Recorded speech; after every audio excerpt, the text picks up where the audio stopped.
Al-Aqsa yang mulia, kami kan terus bersamamu. Untukmu jiwa-jiwa kami, untukmu darah kami, untukmu jiwa dan darah kami, wahai Al-Aqsa tercinta. Ya Rabbi, izinkanlah kami berjihad di Palestinamu. Ya Allah, masukkanlah kami tercatat sebagai syuhadamu. Ya Rabbi, izinkanlah kami berjihad di Palestinamu. Ya Allah, masukkanlah kami tercatat sebagai syuhadamu, tercatat sebagai syuhadamu, tercatat sebagai syuhadamu.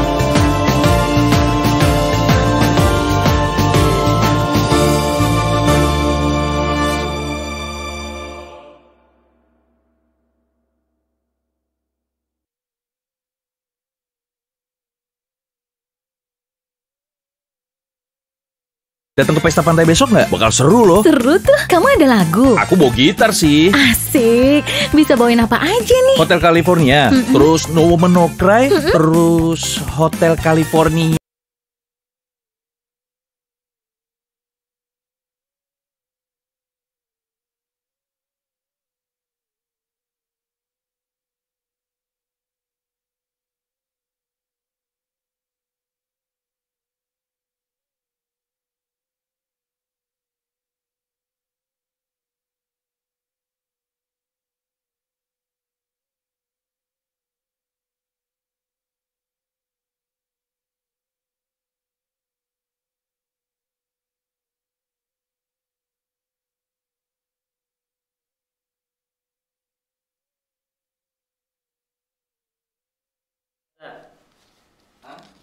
Apa ya, cover saja.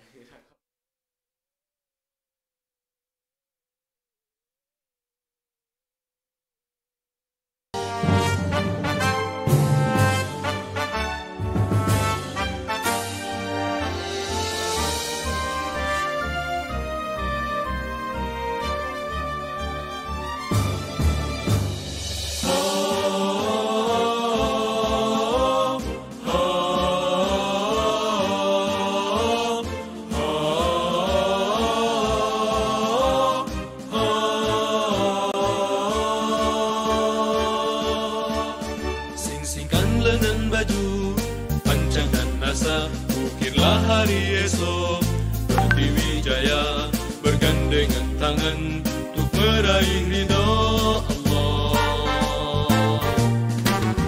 Buatlah negeri ini selalu tersenyum, bahagia dan sejahtera. Dalam cintanya tiada lagi resah, tiada lagi duka lara. Negeri Indonesia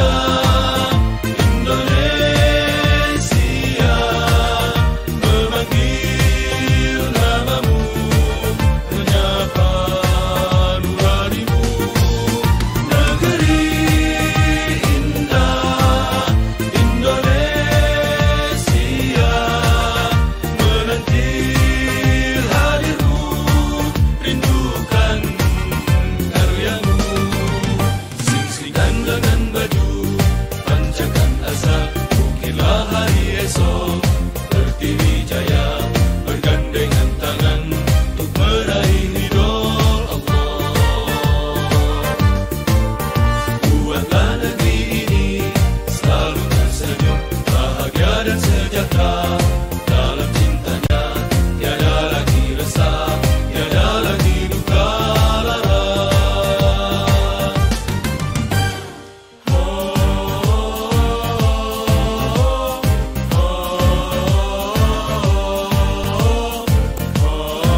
Baik, Assalamualaikum warahmatullahi wabarakatuh. Bagi teman-teman semua yang sudah menyaksikan live di pagi hari ini bersama dengan Smart Cendikia kita, dan di pagi hari ini kita akan membahas kajian tentang ibadah kurban dengan tema memaknai Hari Raya Kurban bagi umat muslim.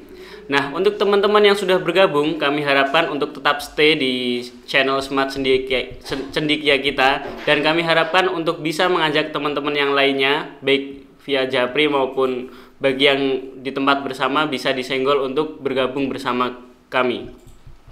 Dan di pagi hari ini kita akan membahas tentang bagaimana pertanyaan-pertanyaan yang sering keluar di masyarakat sekitar kita mengenai ibadah kurban. Dan sebelum kita memasuki sesi inti bersama narasumber kita nanti, kami akan menyajikan beberapa informasi kepada santri dan santriwati PPIMC dan juga kepada masyarakat lainnya.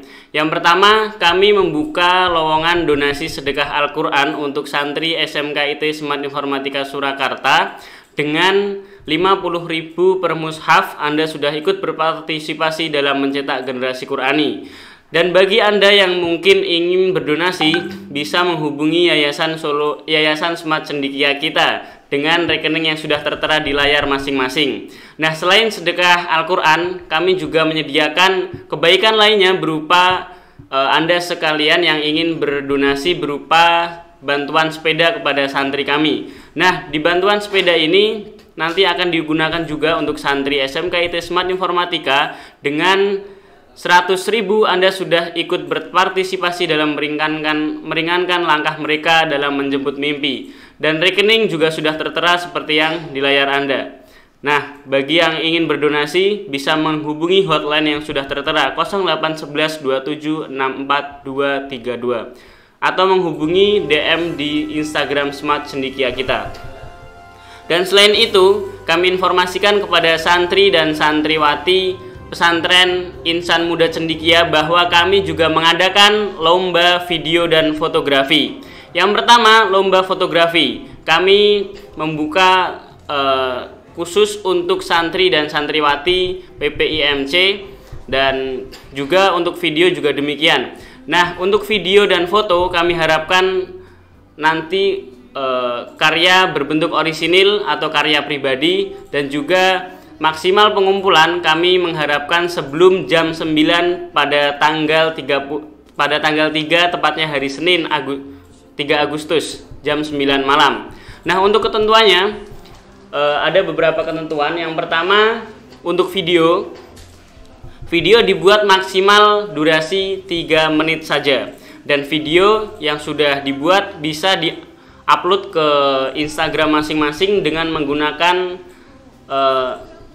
caption semenarik mungkin, dan kemudian kami harapkan untuk bisa tag atau mention akun SMK IT Smart Informatika Surakarta, kemudian pesantren Insan Muda Cendikia, dan juga Smart Cendikia kita. Nah, 3 akun itu kami harapkan di tag di masing-masing karya yang sudah diupload.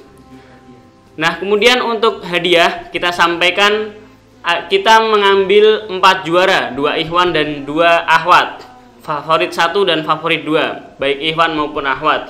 Untuk hadiah kita nanti akan berupa kuota yang tidak kami sebutkan dan kami jaga rahasianya. Kemudian ketentuan selanjutnya, baik foto maupun video dilarang mengandung sara, pornografi, dan unsur yang menyinggung lainnya. Bisa sesuai format terserah, landscape maupun potret, baik foto dan video kami harapkan sesuai dengan karya masing-masing. Dan maksimal pengumpulan kami ulangi tanggal 3 Agustus tepatnya jam 9 malam di hari Senin.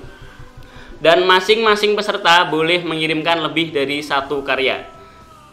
Terima kasih, itu info yang kami sampaikan. Kami harapkan seluruh siswa berpartisipasi dalam kegiatan lomba fotografi dan videografi ini dengan tema aktivitas Hari Raya Kurban bersama keluarga di rumah. Dan syarat ketentuan lomba kami ulangi, tag akun @smkit_smart informatika, yang kedua @insan muda cendikia, dan yang ketiga @smart cendikia kita. Maksimal pengumpulan Senin 3 Agustus 2020.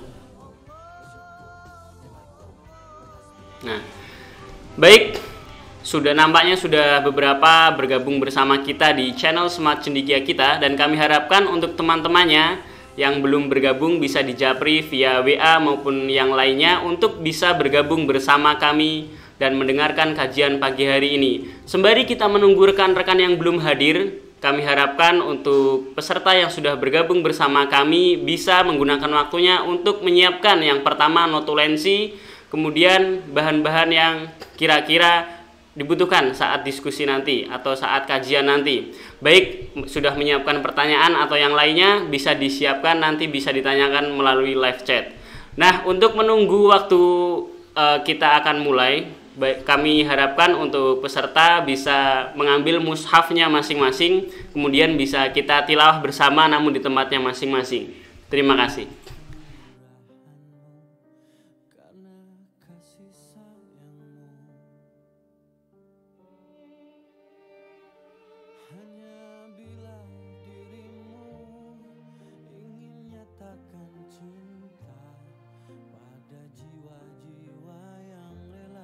Ya kekasihmu, kau yang selalu terjaga, yang memberi segala. Allah Rahman, Allah Rahim, Allahu ya Ghaffar, ya Nur Qalbi. Allah Rahman, Allah Rahim, Allahu ya Ghaffar, ya Nur Qalbi.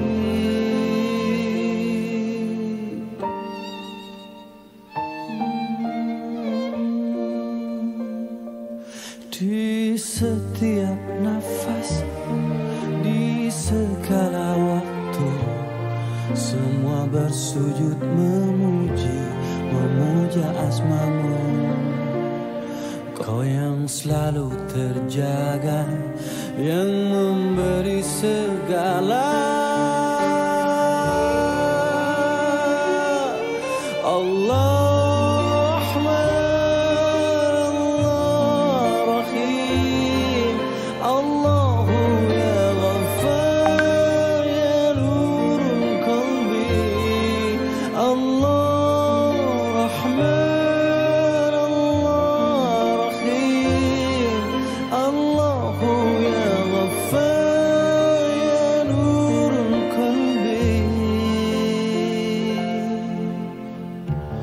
setiap makhluk bergantung padamu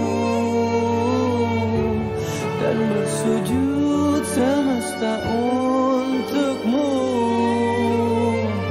Setiap wajah mendamba cintamu, cahyamu. Allah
Ya Nabi salam alaika, ya Rasul salam alaika, ya Habib salam alaika, salawatullah alaika. Engkau cahaya menerangi kelam dunia. Engkau pelita dalam gelap jiwa. Engkau kekasih yang didamba setiap wajah. Engkau Muhammad ya Rasulullah.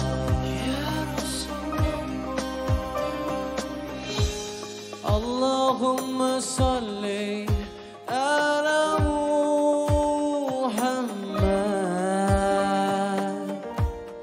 ya Rabbi salli alaihi wasallim.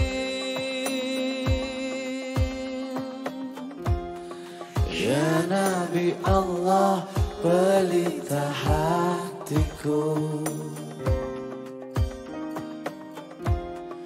penerang jiwa, cahaya mataku. Ya Nabi salam alaika, ya Rasul salam alaika, ya Habib salam alaika, salawatullah alaika. Ya Nabi salam alaika, ya Rasul salam alaika, ya Habib salam alaika, salawatullah alaika.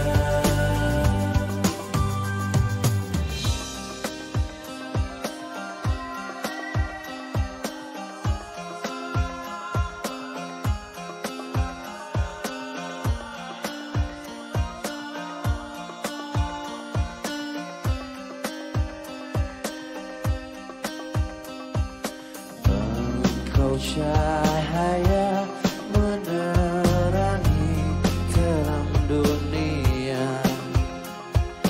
Engkau Muhammad ya Rasulullah.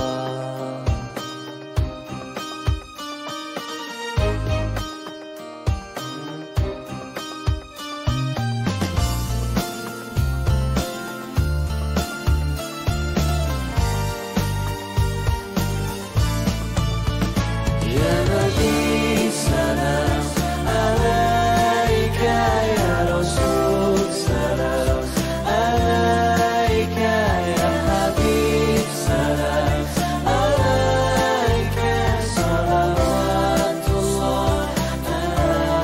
Salawatullah salam alaika, ya Rasul salam alaika, ya Habib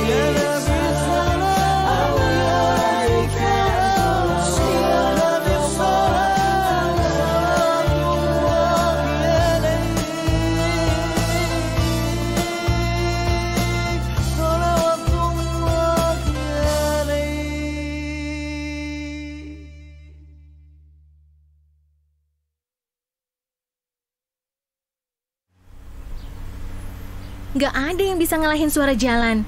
Deru mesin, angin yang berhembus, klakson, mesin lagi,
Bismillahirrahmanirrahim. Assalamualaikum warahmatullahi wabarakatuh. Waalaikumsalam warahmatullahi wabarakatuh. Alhamdulillahirrabbilalamin. Allahumma sholli ala Muhammad. Alhamdulillah teman-teman, di kesempatan pagi hari ini kita bisa bertemu walaupun secara online di rumah masing-masing. Tapi insya Allah kita berdoa semoga tidak mengurangi keberkahan majelis kita di pagi hari ini.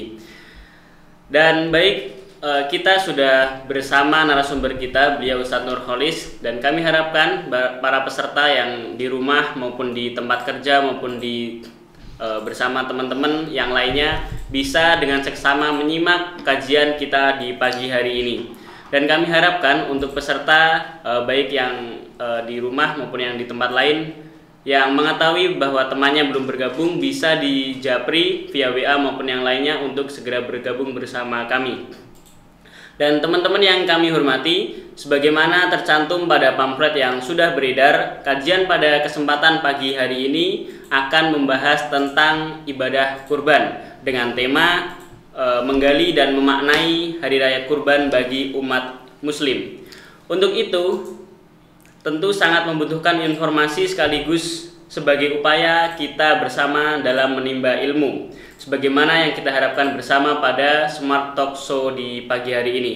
Dan kajian pada hari ini insya Allah kita akan berbicara banyak mengenai pertanyaan-pertanyaan yang sering muncul di masyarakat sekitar kita.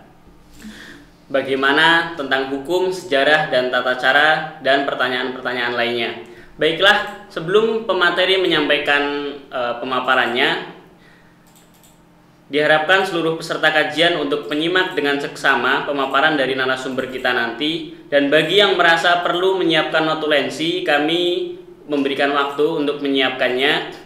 Kemudian peserta yang hendak mengajukan pertanyaan bisa mengajukan pertanyaannya melalui live chat yang tersedia di YouTube masing-masing.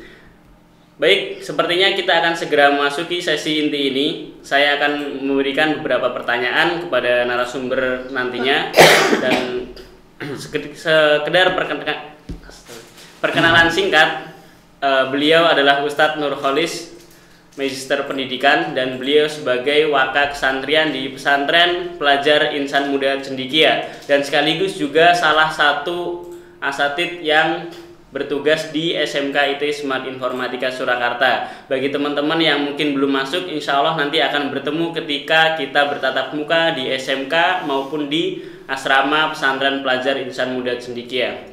Baik, untuk waktu kali ini kami berikan kesempatan untuk Ustadz Nurholis memberikan pengantarnya tentang materi di pagi hari ini. Kepada Ustadz Nurholis kami persilahkan. Ya, terima kasih Mas Faiz. Ini suaranya jelas ya, mungkin ya. Jelas ya. Bismillahirrahmanirrahim. Assalamualaikum warahmatullahi wabarakatuh.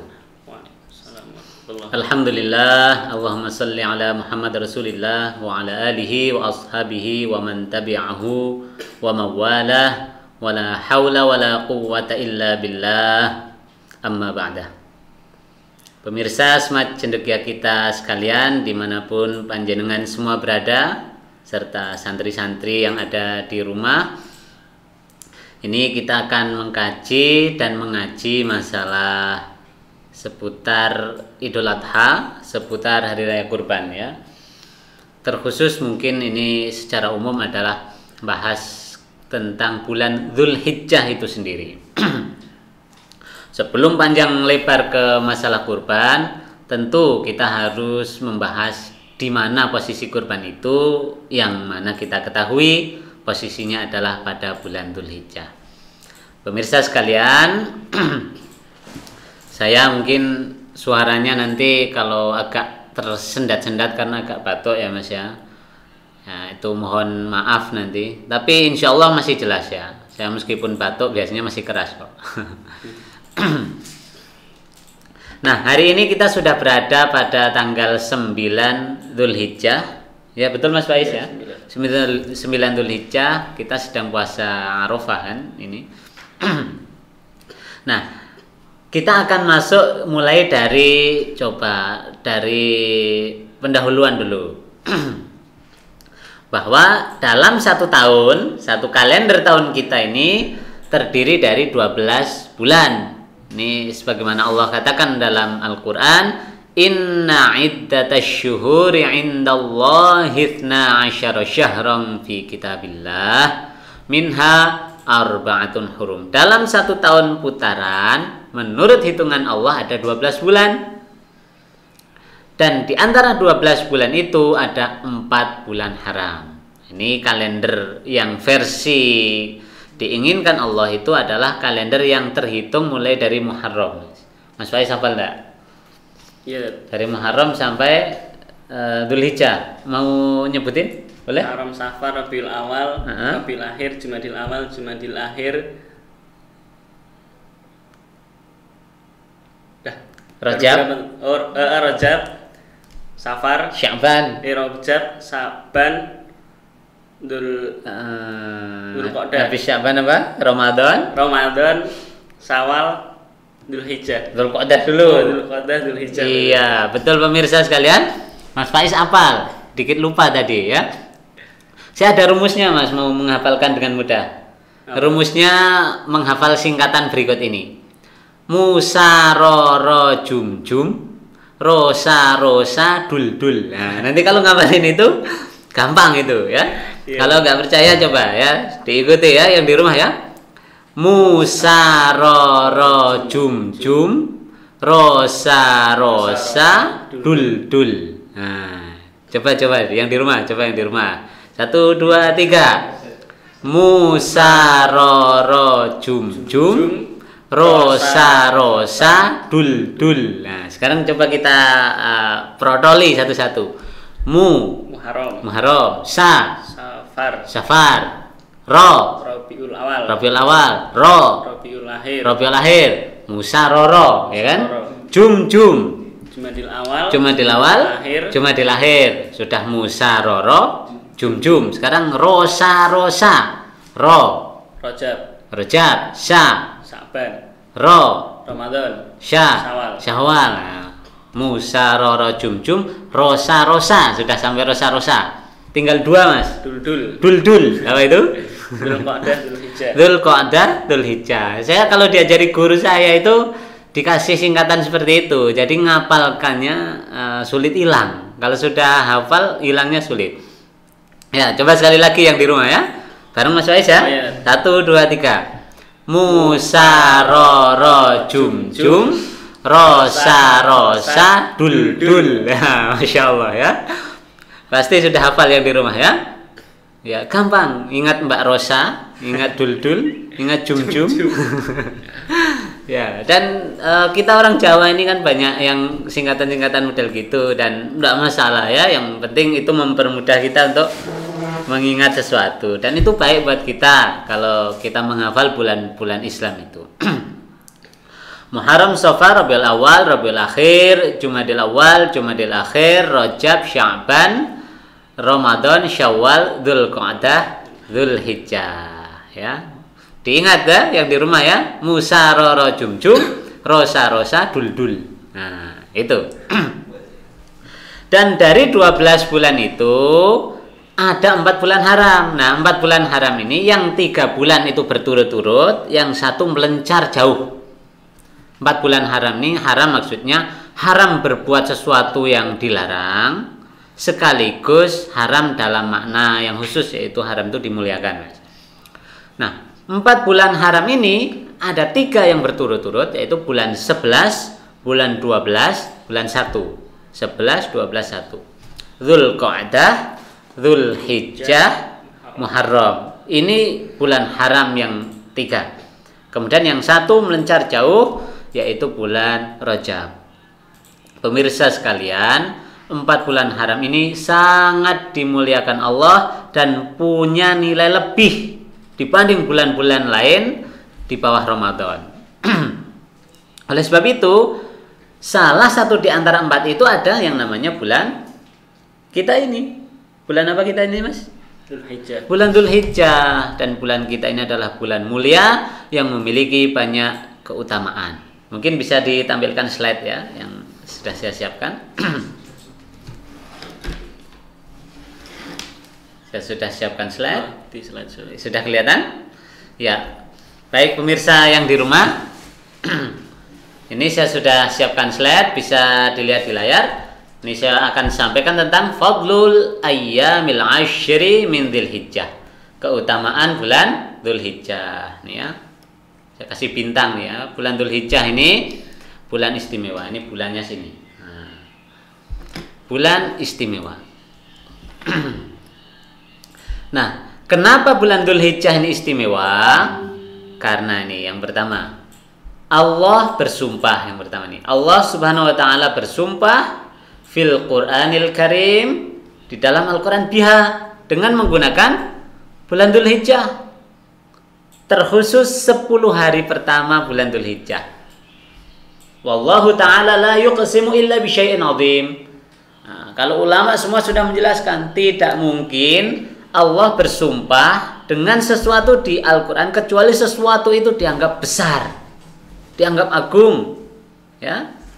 Maka ketika Allah berfirman wal fajri walayalin ashr, wal fajr walayalin ashr, wal fajr di surat Al-Fajr ya, demi waktu fajar, walayalin ashr, dan demi 10 malam yang ada. 10 malam yang dimaksud adalah 10 hari. Wal maksud bil layali al-ashr min Dzulhijjah, yaitu 10 hari pertama bulan Dzulhijjah, ala sahihi mimma warada 'anil mufassirin wal ulama. Sebagaimana dijelaskan oleh para mufassirin dan para ulama. Ahli ilmu bersepakat bahwa 10 hari yang Allah menggunakannya sebagai sumpah dalam surat Al-Fajr ini adalah demi 10 hari pertama pada bulan Dzulhijjah. Dan ini kita berada di dalamnya. 10 hari pertama bulan Dzulhijjah ini, Masya Allah. Ya, berarti ini sesuatu yang besar. Ini ya, yang pertama ya. Sekarang yang kedua. Tashmulul ayyamul ashr min Dzulhijjah afdalul ayyam. Bahwa bulan Dzulhijjah 10 hari pertamanya ini merupakan hari-hari yang paling afdal. Di dalamnya mengandung satu hari yang kita sebut misalnya Yaumu Arafah. Ya. Hari Arafah. Wa huwa yaumul hajjil akbar. Di sana adalah hari haji agung alladzi tughfaru fihi dzunub wal khotoya. Dosa-dosa dan kesalahan diampuni. Wa tu'taqu fihi riqabu minan nar. Kita dibebaskan dari api neraka. Wa minha aidan yaumun nahar. Di sana juga adalah hari berkurban, ada hari kurban, ya. Liqaulin Nabi sallallahu alaihi wasallam, inna a'dhamal ayyami 'indallahi tabaraka wa ta'ala yaumun nahar tsumma yaumul qur. Ya, hari yang agung menurut Allah adalah hari nahar, hari berkurban, ya, hari raya Idul Adha, ya. Dan itu berada pada bulan kita ini, bulan Dzulhijjah. Berikutnya yang ketiga, tuaddi fiha faridatul hajj. Di dalam bulan Dzulhijjah juga ada rukun Islam yang kelima. Di sana tidak bisa diganti dan diganggu gugat baik tempat maupun waktunya. Saya longgarnya hanya di bulan Ramadan, saya mau hajinya bulan Ramadan, tidak bisa. Saya maunya di bulan Syawal misalnya karena uangnya lagi banyak-banyaknya, tidak bisa juga. Karena itu sudah dibatasi dengan waktu yang mana kita ketahui haji hanya sah dilakukan pada bulan Dzulhijjah, bulan kita ini. Ya. Rukun Islam itu hanya 5, tidak lebih, tidak kurang. Maka kita seorang muslim hendaknya bercita-cita matinya itu komplit rukun Islamnya, jangan cuma 4. Ya, syahadat, sholat, zakat, puasa, tambah 1 ya. Haji kita cita-citakan minimal dari sekarang, ya. Jangan meninggal kecuali sudah komplit rukun Islamnya. Semoga Allah menghendaki itu. Amin ya rabbal alamin. Nah, pemirsa sekalian, maka di dalam haji itu kemudian fa'akthiru fihinna minat tahlil wa takbir wa tahmid. Kita disunahkan untuk memperbanyak tahlil, la ilaha illallah, takbir, Allahu akbar, tahmid, membaca hamdalah. Sekarang yang keempat, ya, tajtami'u fiha ummahatul ibadat. Bahwa di dalam bulan Dzulhijjah terkumpul banyak ibadah, ya. Kama akhrajal Imam Al-Bukhari dari Abdullah bin Abbas radhiyallahu anhuma. Apa yang dikatakan oleh Rasulullah? Mal amalu fi ayyamin mal amalu fi ayyamin afdala minha fi hadhihi. Nah, ketika Rasulullah ditanya adakah amal yang lebih afdal pada satu hari daripada hari ini? Tidak ada, dijawab oleh Rasulullah. Para sahabat masih protes. Masa nggak ada amal yang lebih baik dikerjakan melebihi dari amal yang dikerjakan pada hari-hari ini? Sahabat sampai bilang, walal jihadu. Kalau dengan jihad bagaimana Rasulullah? Dibandingkan dengan jihad, amal-amal di bulan ini masih bisa kalah enggak? Qala, dijawab sama Rasulullah, walal jihad. Bahkan dibanding jihad. Padahal jihad itu berat kan Mas Faiz? Jihad itu dalam Islam termasuk ibadah yang berat. Banyak orang tidak mampu untuk mengerjakannya. Tentu dalam kondisi kita diserang, kita dalam kondisi tertekan, kita melakukan perlawanan dengan yang namanya jihad. Dan ini dalam Islam ini syariat yang berat. Ya. Sudah seberat ini oleh Rasulullah dikatakan, bahkan jihad pun tidak mampu menandingi keutamaan hari-hari pada bulan Dzulhijjah. Tetapi kata Rasulullah, illa rajulun, jihad yang bisa menandingi hanya yang ini saja. Illa rajulun kharaja yukhadiru bi nafsihi wa malih. Orang yang pergi berjihad hanya membawa nyawa dan hartanya sepenuhnya, lalu dia pulang hanya membawa nama saja. Artinya dia gugur syahid. Nah, itu baru bisa menandingi keutamaan pada bulan Dzulhijjah. Nah, selanjutnya yang kelima nih, sampai berapa nih saya buat tadi? Nah, cuma sampai 5. Tu'addul ayyamul 'ashr min Dzulhijjah al-ayyam al-ma'lumat al-warida fi qoulih ta'ala. Wa yadhkuru ismallahi fi ayyamin ma'lumat. Nah, di dalam bulan Dzulhijjah ini Allah berfirman, mereka menyebut nama Allah di hari-hari yang ditentukan. Berarti memang Allah mengkhususkan spesial bulan Dzulhijjah ini. Kalau berzikir kepada Allah itu pahalanya berlipat. Masya Allah ya. Saya kira di awal itu Mas Faiz ya, bahwa bulan Dzulhijjah yang sedang kita tapaki ini amat sangat istimewa. Jangan berbuat dosa di dalamnya, jangan saling menzalimi, kurangi maksiat, perbanyak baca istighfar. Ya. Alhamdulillah. Nah, mungkin itu ya teman-teman, bagaimana kita sudah mendengar keistimewaan dan keutamaan yang terletak di bulan Dzulhijjah ini, yang dimana kita saat ini sedang berada di dalamnya. Nah, kemudian kita akan langsung mulai pertanyaan atau dibuka dulu tanya jawab, tapi sambil saya lanjutkan juga tidak masalah ya. Oke. Boleh ya? Boleh. Ya. Yang mau bertanya berarti bisa lewat apa ini Mas Faiz?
hajju al-mabrur, sedangkan haji mabrur laisa lahul jaza'u illal jannah. Tak ada balasan yang lebih pantas baginya kecuali surga. Masya Allah ya. Balasan tertinggi bagi kita itu apa sih? Surga, bukan? Dan tidak ada yang lebih tinggi darinya. Semuanya lewat kalau sudah ada surga ya. Apalagi yang kedua, kesunahan ibadah yang penting kita kerjakan pada bulan Dzulhijjah. Yang kedua adalah as-shiyam, berpuasa. Wa yukhassu minhu siyamu yaumi Arafah. Terlebih lagi, terkhusus lagi adalah puasa kita hari ini, Mas Faiz ya. Puasa hari Arafah. Apa keutamaan puasa hari Arafah sampai dikatakan istimewa? Bahwa puasa hari Arafah, kata Rasulullah, siyamu yaumi Arafah ahtasibu 'ala Allah an yukaffiras sanata allati qablah was sanah allati ba'dah. Bahwa puasa hari Arafah itu menghapus dosa 2 tahun. Menghapus dosa 2 tahun. Kalau kita puasa 10 Muharram atau puasa Asyura, Rasulullah menjanjikan menghapus puasa 1 tahun kan? Ya. Puasa 1 hari menghapus puasa 1 tahun. Kalau puasa Arafah menghapus dosa 2 tahun. Ya. As-sanah allati qablah, dosa setahun yang lalu, setahun sebelum 9 Dzulhijjah ini, dan wasanah allati ba'da, dan setahun yang akan datang. Rasulullah berharap betul ahtasibu 'ala Allah an yukaffir as-sanah allati qablah was-sanah allati ba'da. Setahun lalu, setahun akan datang, dihapus dosanya insyaallah. Tapi ini dosa-dosa kecil, bukan dosa-dosa besar. Dosa-dosa misal kamu kalau di sekolah njiwiti koncone, ya, manggil teman misalkan jenenge Istiqomah gendut gitu kan, Istindut gitu. Nah itu kan misal dosa-dosa kecil gitu kan. Atau namanya Reza, panggilannya Rejo Bodoh gitu. Nah panggilan-panggilan yang semacam itu, kalau yang dipanggil Kak Ridho kan bisa jadi dosa kecil, tapi kalau Ridho insya Allah aman ya Mas ya.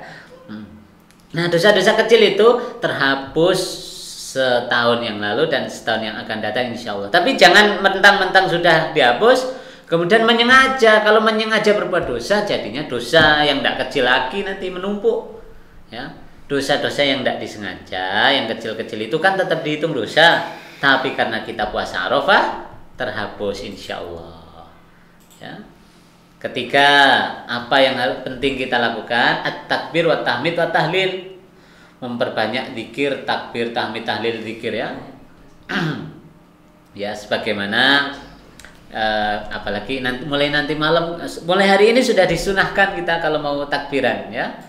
Terkhusus nanti malam syiar hari raya Idul Adha kita semakin kuatkan lagi ya zikir-zikirnya.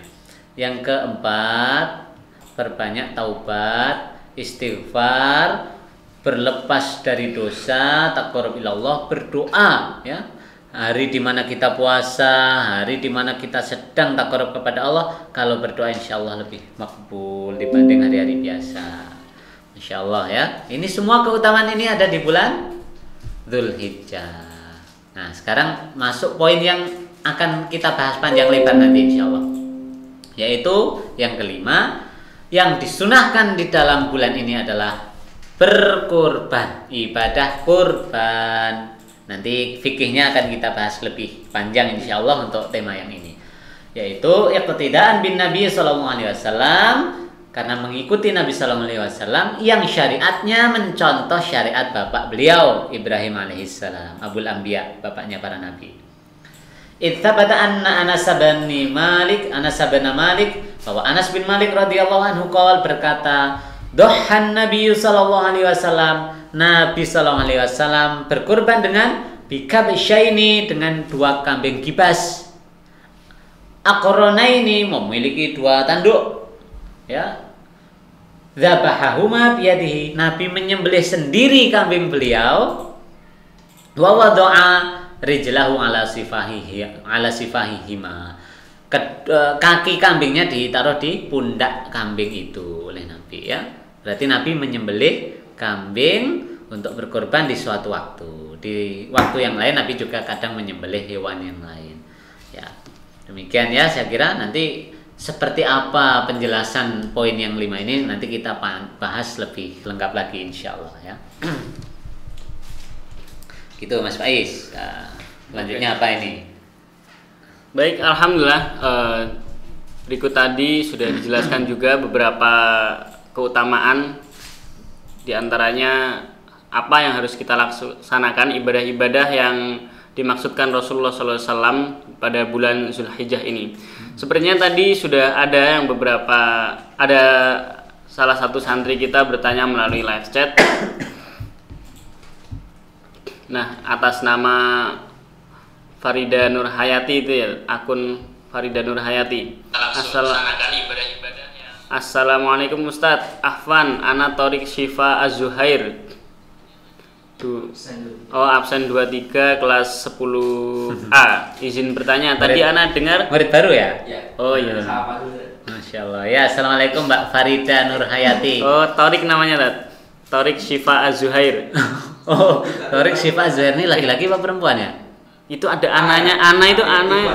Oh, dia mungkin menggunakan akun ibunya. Ya, Itu kali ya. Syifa Az-Zuhair 10A soalnya. Oh, 10A. 10A ya.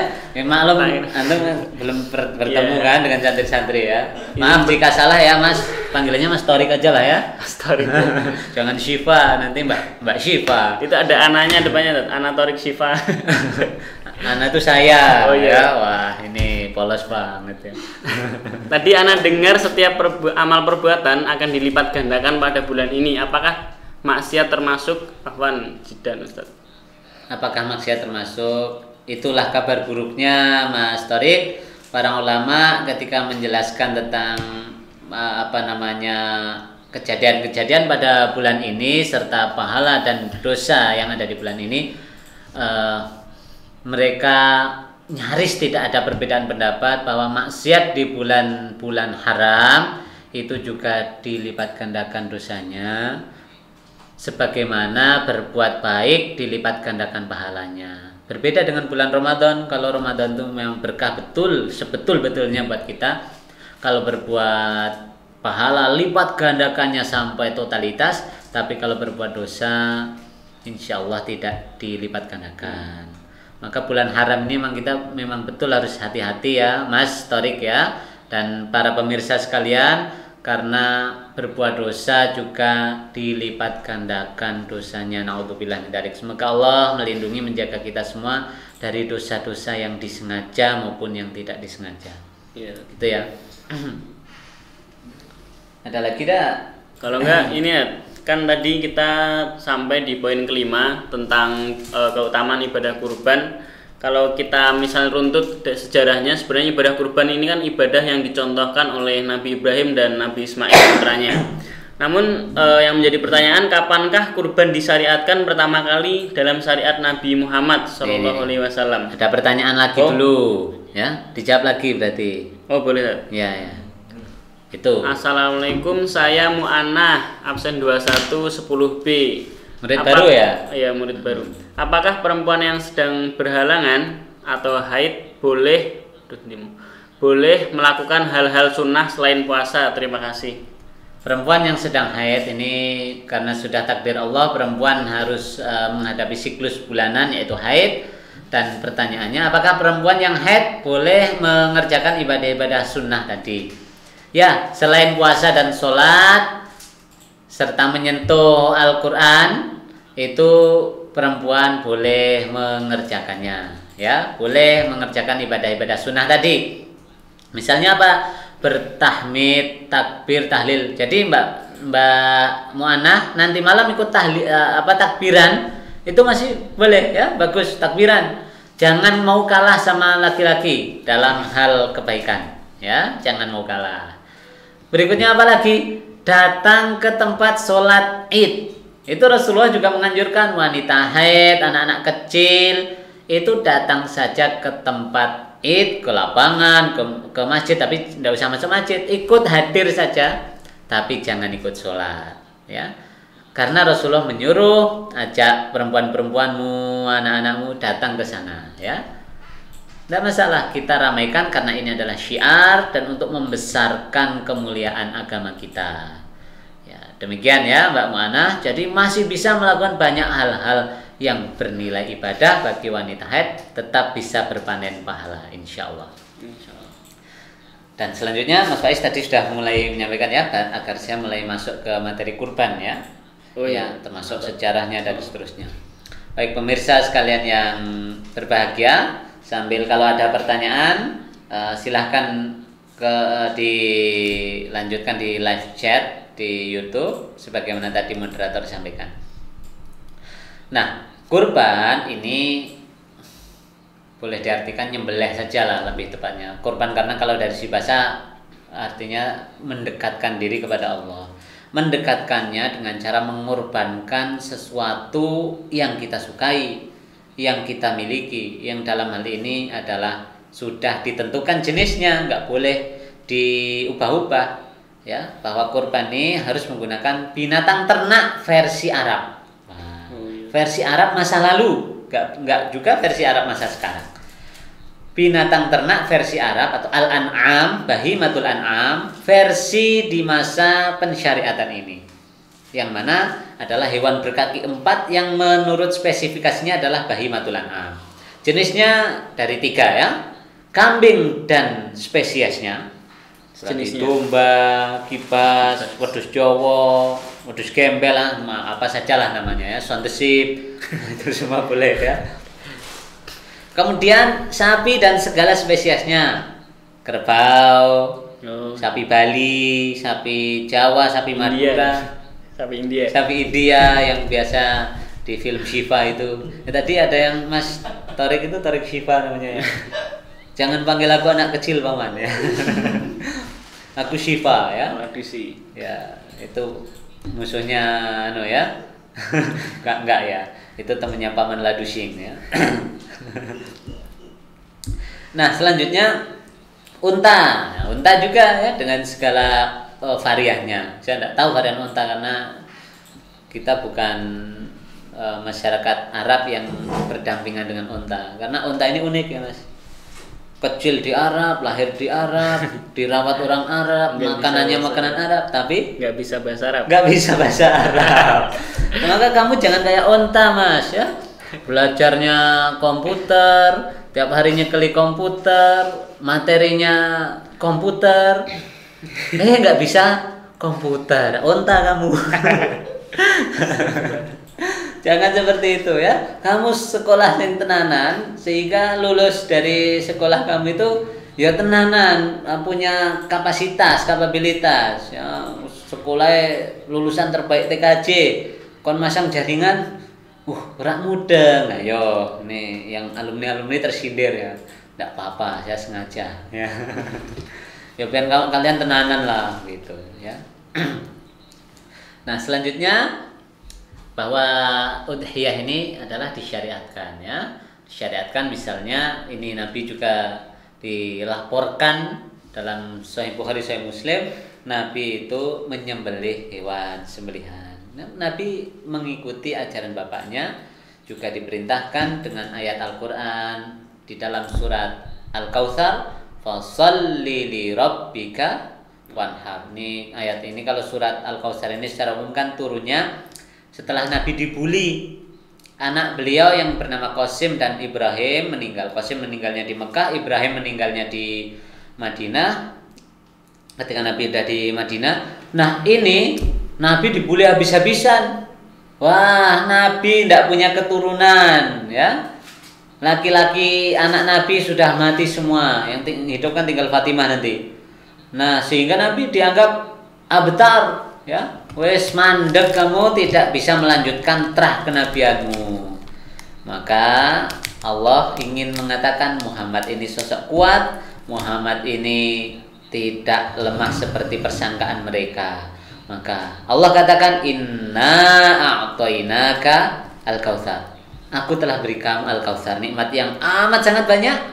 Fasholli li rabbika wanhar. Maka solatlah karena Tuhanmu, wanhar dan sembelihlah.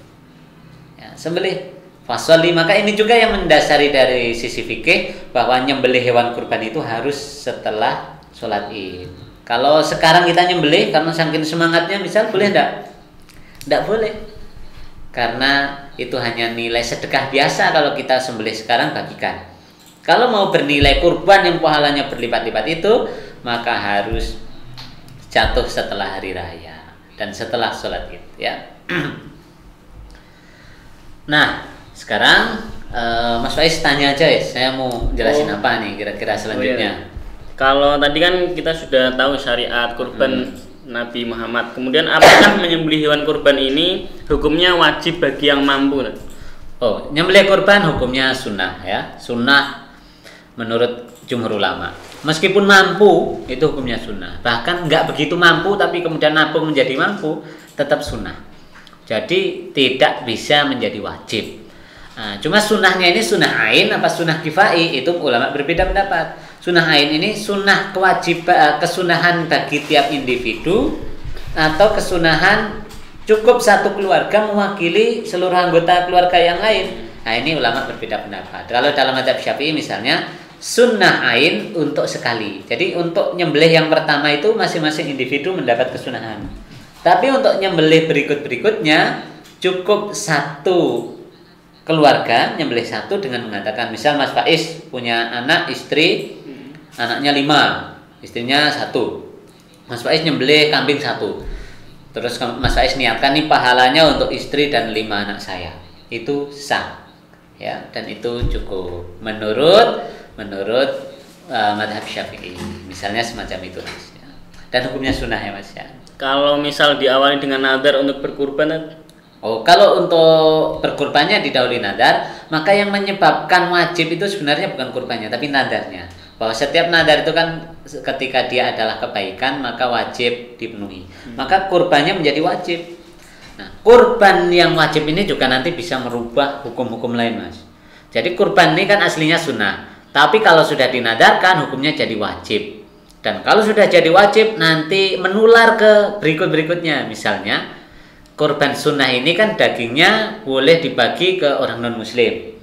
Nah, tapi kalau kurban wajib menurut mayoritas ulama tidak boleh dibagi ke non muslim. Karena apa? Kurbannya kurban wajib dan keluarga juga tidak menggunakan, tapi dibagi semua. Begitu. kalau manfaat atau hikmah apa saja yang bisa kita ambil dari ibadah kurban ini? Ibadah kurban jelas sekali besar manfaatnya bagi kita maupun bagi masyarakat umum secara luas ya, bahwa minimal Syekh Wahbah Az-Zuhaili dalam Al-Fiqhul Islami wa Adillatuh minimal 3. Sebenarnya kalau saya sebut mungkin bisa nyampe 7 ya, tapi beliau meringkasnya jadi 3. Hikmah kurban yang pertama adalah bisa menjadi sarana penghapus dosa bagi pelakunya.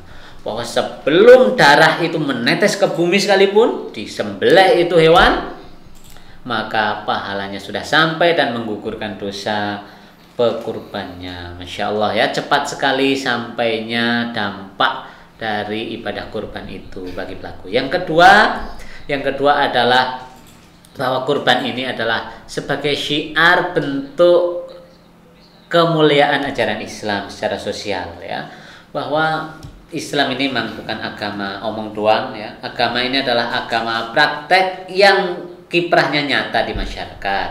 Maka begitu kita melihat ada zakat, sedekah, ada kurban, ini semua punya dampak sosial yang Masya Allah bagus ya. Maka masyarakat akan mengenal Islam dari nilai-nilai kebaikan sosialnya ini. Yang ketiga, Syekh Wahbah Az-Zuhaili menyampaikan bahwa di dalam ibadah kurban ini ada perbaikan gizi. Ini mungkin bahasanya di Indonesia kan tidak asik ya, dauknya nggak kena ya, tapi harus disampaikan ya. Perbaikan gizinya di mana? Bahwa pekurban tidak mungkin setiap hari makan kambing, tidak mungkin ya. Mungkin kangkung ya, kangkung wong pinter, lapak wong pinter ya. Atau beli sawi lapak wong pinter ya. Yang mau beli bisa menghubungi Smart Cendekia toko ya. Toko Smart Cendekia itu jualan sayur-sayur dan bisa diantar sampai ke rumah panjenengan semua nih. Misalkan kita makannya gitu-gitu aja, tapi dengan adanya kurban, baik pekurban maupun penerima manfaat itu sama-sama dapat memperbaiki gizi dengan makan makanan yang punya kandungan protein tinggi. Masya Allah. Saya kira itu dulu Mas dari sisi hikmah ya. Kalau misalnya tadi kan fasoli artinya Masnya kalau ditarik sebenarnya kurban itu dimulai setelah sholat Id. Berarti patokan sah dimulainya dan di akhirnya maksimal itu gimana? Apa maksudnya? Maksudnya penyembelihan dikatakan sah bahwa ini penyembelihan ibadah kurban gitu. Oh iya. Kurban ini memang dibatasi waktu. Sebagaimana ibadah-ibadah ritual umat Islam itu banyak yang terikat waktu, Mas. Duhur kita ikat waktunya, haji diikat waktunya. Tidak boleh sembarangan haji, ya, harus pada tanggal tertentu. Nah, termasuk kurban itu juga diikat waktunya. Waktunya adalah mulai dari setelah penyembelihan setelah dilaksanakannya sholat Idul Adha pagi harinya. Nah, setelah itu dibolehkan kurban. Maka Rasulullah sampai bersabda, siapa yang menyembelihnya sebelum sholat dilaksanakan, maka baginya sembelihan itu sendiri. Artinya dia bernilai sedekah. Kalau mau dibagi-bagikan sedekah saja buat dirinya sendiri. Pahalanya hanya pahala nyembelih sedekah saja. Tapi barang siapa yang menyembelih setelah sholat Id, diniatkan kurban tentu saja, maka sempurnalah ibadah ia sebagai ibadah kurban. Itu permulaannya. Oh, iya. Ya, kalau akhirnya adalah sampai malam sampai hari tasyrik yang ketiga. Berarti kan besok nih hari raya Id 10 Dzulhijjah plus 11, 12, 13. 13 sampai Senin datang waktu maghrib itu. Oh iya. Iya. Berarti misalnya saya niat kurban kemudian sudah beli hewan ternak. Kemudian karena saya takut mati atau takut sakit, bolehkah hewan kurban disembelih sebelum itu? Kan niat saya sudah kurban tapi sebelumnya disembelih karena emang enggak memungkinkan untuk hidup besok gitu. Ya, kalau nyembelihnya sih boleh, ya. Kalau nyembelihnya boleh, tapi statusnya bukan kurban, ya. Ya kayak kita misalkan keburu mau batal wudhu nih gitu. Takut nanti kalau waktu sholat tiba kita sudah batal wudhu padahal sudah sulit nyari air. Saya mau sholat sekarang aja sebelum waktu duhur tiba gitu. Ya tidak sah gitu kurbannya. Kalau tadi sembelihannya halal-halal saja gitu. Tapi apakah sah sebagai kurban? Tidak, ya. Karena kurban sekali lagi diatur waktunya. Maka yang tidak memenuhi aturan waktu, kurbannya hanya terhitung sedekah biasa, tidak bernilai berlipat sebagaimana pahala udhiyah, pahala kurban. Demikian ya Mas. Oh, ini iya. mungkin ada pertanyaan dari live chat mungkin bisa di ini.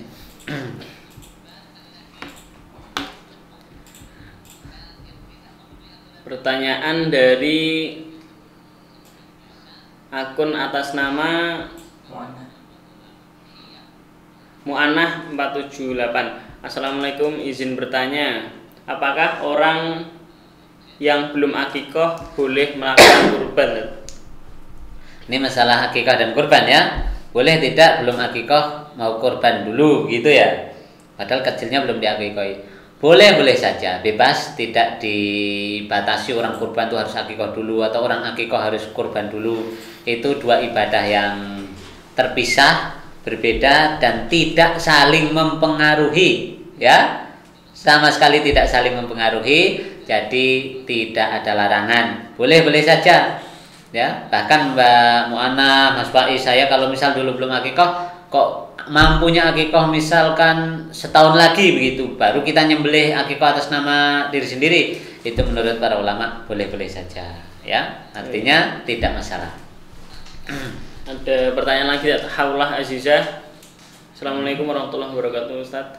Saya Haulah Azizah absen 1410B izin bertanya, apakah orang yang menyembelih hewan kurban boleh menggunakan alat selain pisau, Ustaz? Apakah boleh menggunakan alat selain pisau? Terima kasih gitu ya. Boleh ya. Nyembelih itu yang penting menggunakan benda yang sangat tajam, ya, itu kesunahannya. Ya, kesunahannya menggunakan benda yang sangat tajam. Apakah itu bambu yang ditajami apakah menggunakan samurai, menggunakan pedang, nah itu boleh-boleh saja, ya, tidak masalah. Cuma ingat ya pesan Rasulullah bahwa wal yuhidda ahadukum syafratahu wal yurih dzabihatahu. Tajamkanlah alat sembelihanmu dan buatlah senang hewan yang akan kamu sembelih itu. Artinya apa? Hewan ini kan juga manusia. Bukan. Bukan makhluk hidup. Hewan juga makhluk. Dia punya nafsu, punya rasa sakit, yang dia juga punya rasa takut. Maka jangan dibuat takut. Urungnya sembelih kamu narik bagi lo mangku mateni kowe gitu. Itu kasihan ya, dia ketakutan. Atau dikelilingkan ke teman-temannya yang udah mati. Wah, tuh lo koncomu sudah mati siji-siji we, macam-macam pada ini gede. Tidak boleh ya membuat takut hewan sembelihan ya. Oleh sebab itu harus dibuat bahagia. Salah satu membuat dia tidak kesakitan adalah yang pertama, tajamkan pisaunya. Itu kesunahan ya. Betapa Rasulullah ini sangat penyayang ya, Masya Allah, terhadap hewan saja semacam itu. Wal yurih dzabihatahu, jauhkan satu hewan dengan hewan lain agar tidak saling melihat, yang dampaknya hewan itu stres, ketakutan, dan itu kasihan, menyiksa. Dan Islam ini agama yang amat sangat pengasih penyayang, maka menghindarkan dari menyakiti perasaan hewan pun adalah kebaikan. Apalagi menyakiti perasaan teman dan orang ya, tambah-tambah lagi. Demikian ya.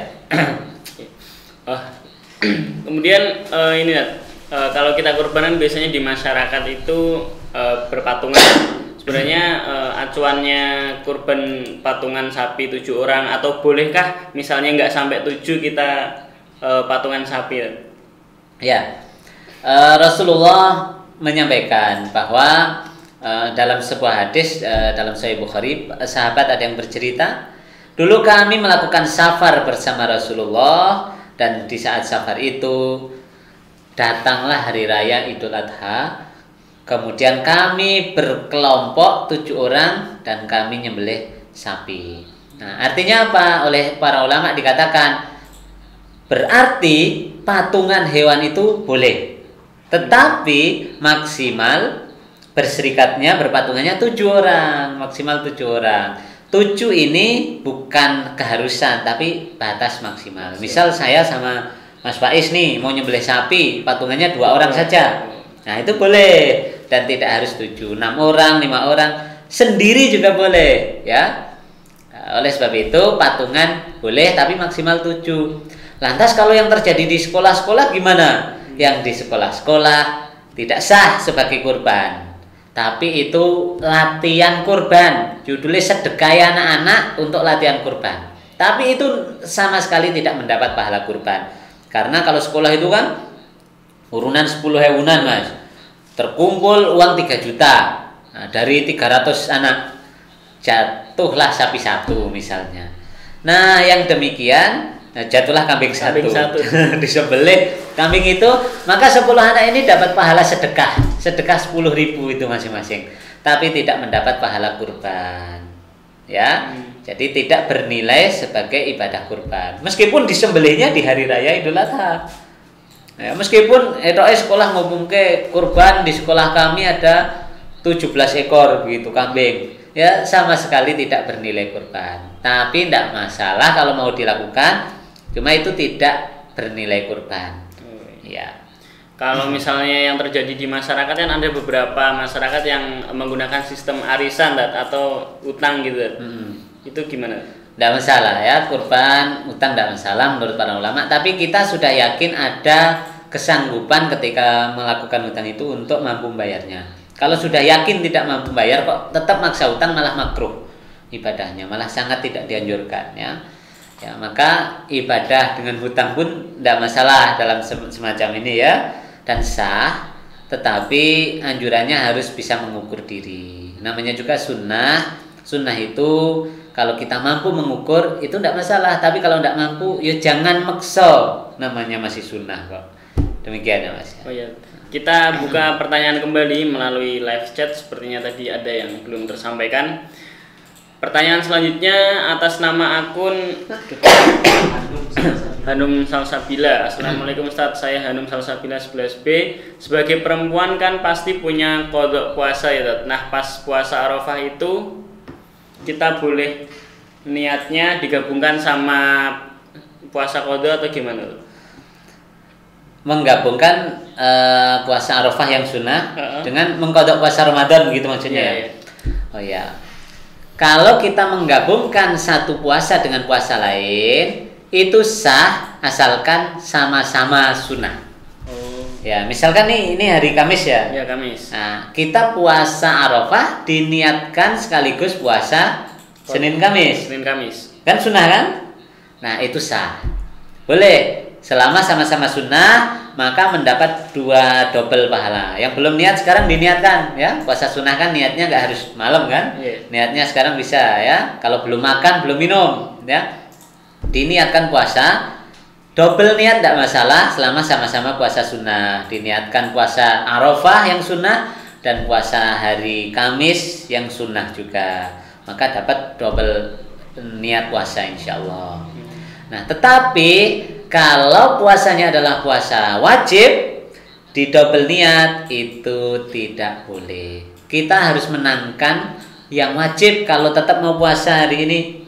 Nah, tapi kalau misalkan mengkodoknya maunya besok karena Arafah besok sudah nggak ada misalnya. Misalkan saya mau puasanya besok aja lah tanggal akhir-akhir Dzulhijjah gitu.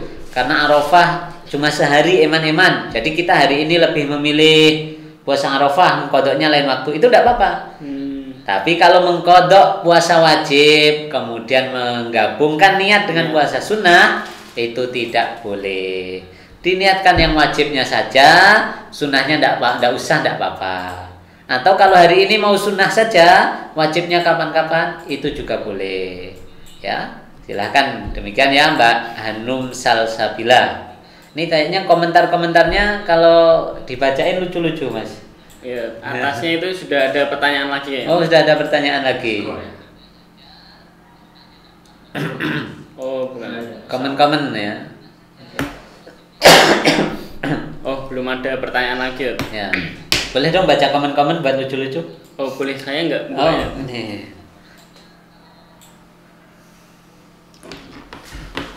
Komen dari live chat YouTube. Assalamualaikum Ustadz. Assalamualaikum semuanya. Halo, assalamualaikum. Dibacain dong.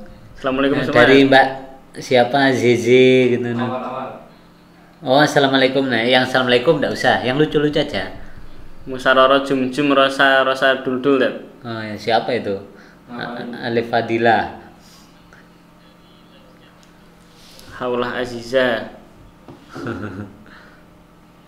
Ya, itu dibacain komen-komennya ya. Pertanyaan kan? Oh, pertanyaan. Masya Allah, tabarakallah, SDIT Insan Tama Banjarbaru. Banjarbaru itu mana ya? Kalimantan kayaknya. Kalimantan ya. Banjarbaru. Selamat bergabung dari Kalimantan. Ya, Masya Allah. Diklat BMKM IPB. IPB ya. Siapa? Dari IPB itu Bogor ya? Nah, ya. IPB Bogor. Selamat bergabung dari Bogor ya. Masya Allah menyimak. Akbar Mas ojo lali sarapan. Ya.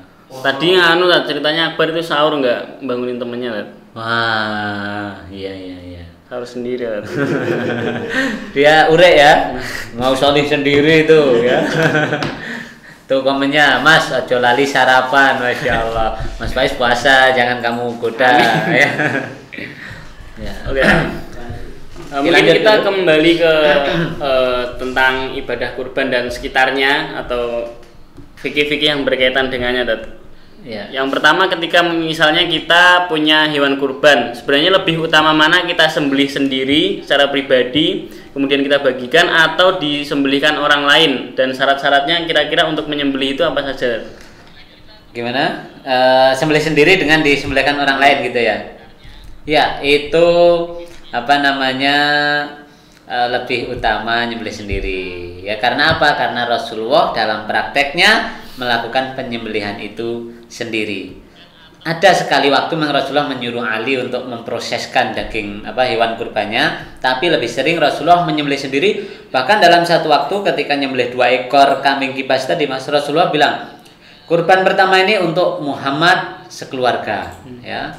Dan kurban kedua untuk orang yang beriman kepada Muhammad dan untuk seluruh umat Muhammad. Nah, berarti ya orang panjenengan yang belum pernah kurban minimal sudah pernah sekali mendapat hadiah kurban atau pahala kurban dari Rasulullah. Karena Rasulullah pernah kurban dengan mengatakan kambing ini untuk orang yang beriman kepada Muhammad dan untuk seluruh umat Muhammad. Masya Allah. Dan saya, Mas Faiz dan pemirsa sekalian sebagai umat Muhammad yang beriman, insya Allah telah tercangkup di sana. Walaupun tentu berbeda pahala dari yang kita kurban sendiri. Kalau syarat jagalnya kembali ke tadi dulu ya, bahwa nyembelih kurban itu sebaiknya sendiri. Kalau tidak mampu nyembelih sendiri, boleh disembelihkan orang, tapi dianjurkan kata para ulama kita ikut menyaksikan. Ya. Meskipun sah-sah saja, tidak usah terlibat sama sekali. Transfer saja misalkan ke Mas Faiz. Oh, iya. Mas Faiz, saya mau kurban di asrama nih, saya ada dana 2,5 juta tok.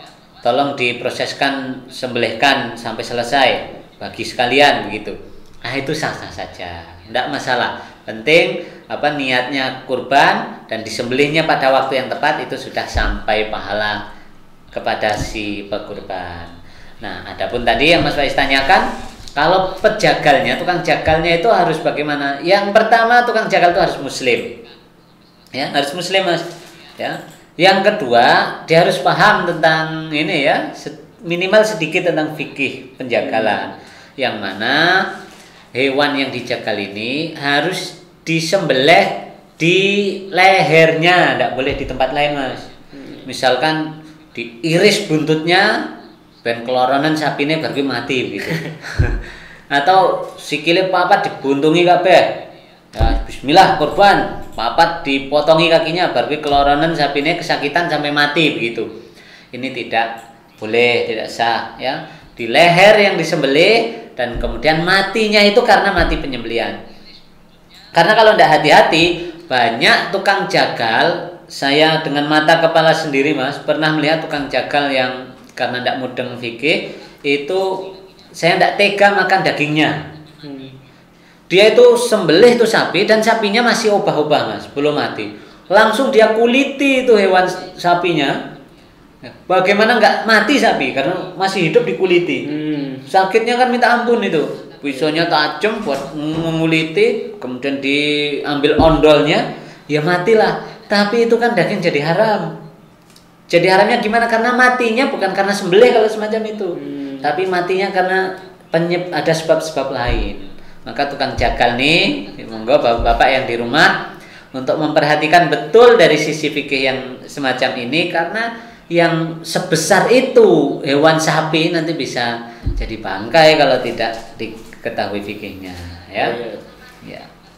Ini ada pertanyaan dari akun atas nama Amin Ihsan. Ahwan Ustadz izin bertanya, kemarin ada berita sapi dipotong ekornya oleh oknum tidak bertanggung jawab, padahal itu buat sapi kurban. Jadi kan cacat ya? Cacat ya, itu dilema memang ya. Tapi dalam kondisi semacam ini saya yakin ulama manapun kalau ditanya akan mengatakan boleh, insya Allah. Boleh ya. Ya, karena ini memang kondisi yang tidak disengaja oleh pekurban. Kondisi pemilihannya adalah sangat-sangat waras. Begitu mau dikurbankan malah ada oknum tidak bertanggung jawab ini. Insya Allah tidak melanggar aturan sapi cacat tadi ya. Karena ini kondisinya memang oknum begitu ya. Insya Allah MUI pun ditanya bisa menjadikan maklum ini ya.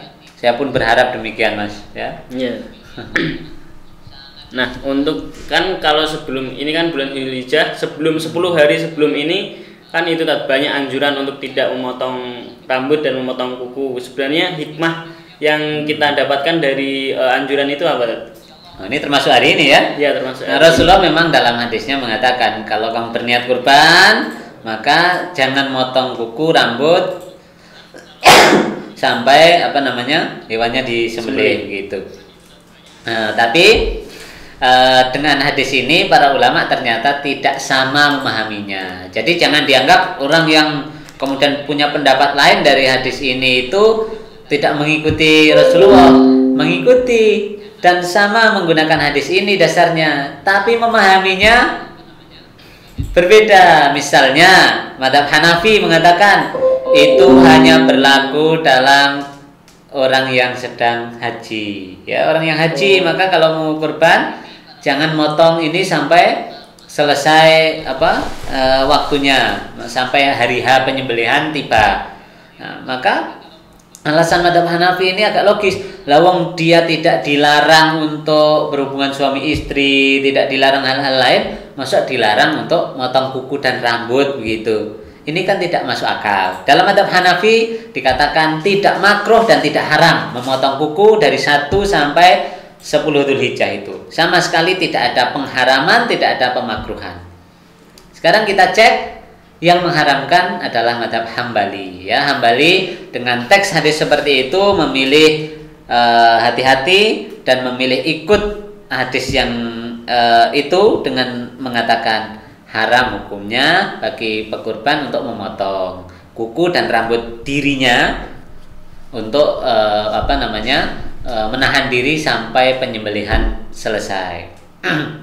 Tapi dalam mazhab Syafi'i dikatakan hukumnya makruh karena ada hadis Ummi Salamah dan hadis yang riwayat Aisyah itu diistimbatkan, digabungkan, kemudian disimpulkan hukumnya makruh saja. Berarti disunnahkan saja untuk tidak memotong kuku, tidak cukur rambut, kumis dan seluruhnya sampai penyembelihan selesai. Artinya para ulama bukan tidak mau ngikut Rasulullah, justru karena ingin ikut Rasulullah agar sesuai, mereka berusaha memahami hadis itu, gitu ya Mas ya.